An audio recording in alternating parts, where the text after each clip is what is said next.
आता आपण नेक्स्ट चॅप्टरला सुरुवात करतोय. नेक्स्ट चॅप्टरचं नाव आहे मेकॅनिकल प्रॉपर्टीज ऑफ फ्लुइड्स. जो चॅप्टर तुमचा स्टेट बोर्डचा सेकंड चॅप्टर आहे. 12वी स्टेट बोर्डचा सेकंड चॅप्टर आहे. 12वी 11वीचा एनसीईआरटी कंप्लीट होता 12वीचे 7 चॅप्टर कंप्लीट होते. 11वीचे एनसीईआरटी संपत नाही तेव्हा 12वीचे आपले स्टेट बोर्डचे 7 चॅप्टर संपणार आहेत. त्याच्यामुळं 11वी कधी संपेल माहित नाही. 12वी 6 चॅप्टर संपतील एवढं तर नक्की. 11वी एनसीईआरटी संपली म्हणजे 12वीचे 6 चॅप्टर संपतील. रे ऑप्टिक्स नावाचा चॅप्टर जर सुरू झाला समजून घ्यायचं 12वी एनसीईआरटी स्टार्ट झालं. क्लिअर आहे. मग आता आपण कोणतं शिकतोय? 11वीचं एनसीईआरटी, 12वीचं state board second chapter. Simple chapter. चॅप्टरचं नाव आहे mechanical properties of fluids. Solid झाले ना. आता आपण काय बघतोय? फ्लुइड. आता फ्लुइड म्हटलं तर काय? मग हा नवीन चॅप्टर आहे. फ्लुइड म्हटलं तर काय? जे फ्लो होऊ शकतात, फ्लोएबल, जे फ्लोएबल असतात त्याला आपण काय म्हणतो? फ्लुइड. काय काय फ्लो होऊ शकतं? वॉटर. शब्बास. लिक्विड. हा बरं झालं वॉटर बोलला. नंतर मग दारू म्हणशील, नंतर विस्की म्हणशील, नंतर दूध म्हणशील. लिक्विड बनतं. लिक्विड पुढं एअर. हे सगळे काय झालं? तुमचे फ्लुइड झाले. हे काय झालं? तुमचे फ्लुइड. काय डाऊट आहे? IMPS. Properties of ideal fluid. Properties of ideal fluid. Properties of ideal. Ideal fluid कसा असला पाहिजे? अशा का तुला पाकिस्तान सारखा असला.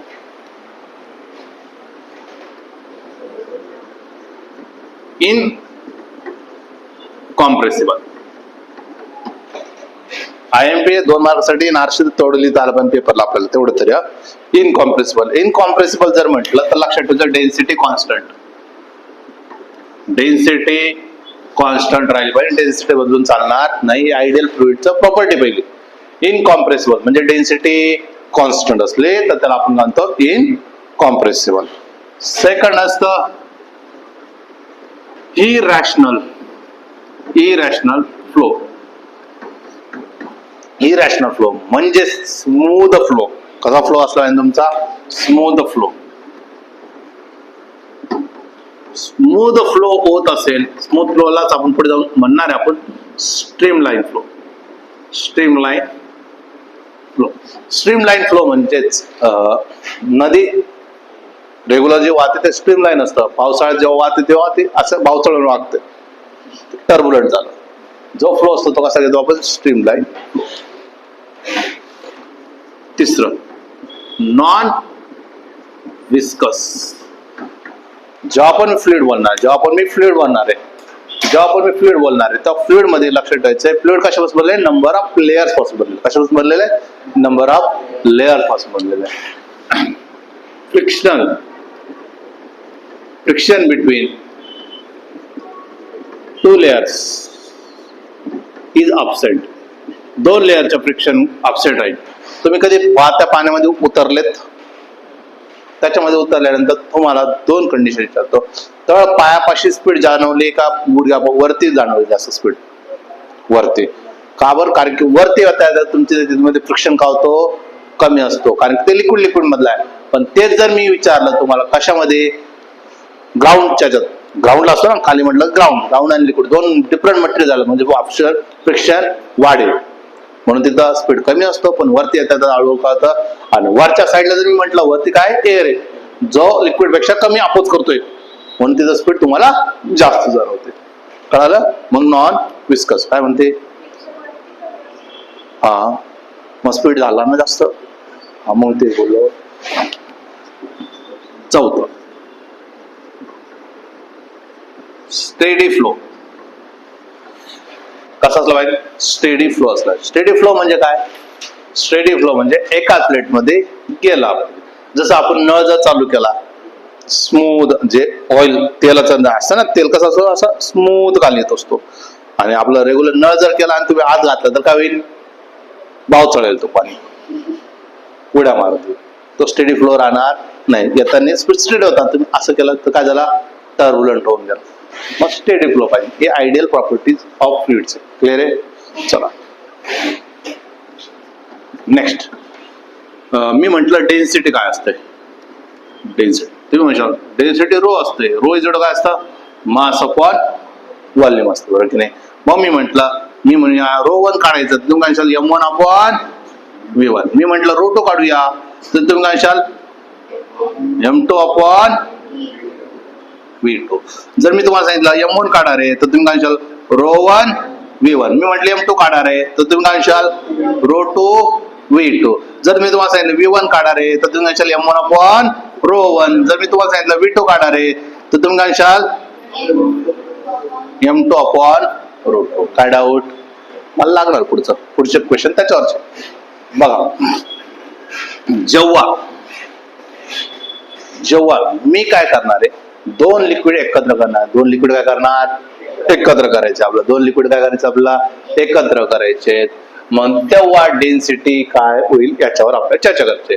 चलो, डेन्सिटी ऑफ मिक्स कसं काढणार, वरती काय करणार, M मिक्स अपॉन काय V मिक्स. हेच करणार ना, डेन्सिटी मिक्स टोटल एकत्र काढायचं, तर तुमचं मास मध्ये पण ऍड करणार, व्हॉल्यूम पण वाढणार. हा बघा, रो इक्विव्हॅलेंट म्हटलं आणि मी काढलं M1 plus M2 V1 plus V2, बरोबर की नाही. काय डाऊट आहे? हे काय भेटलं मला, डेन्सिटी.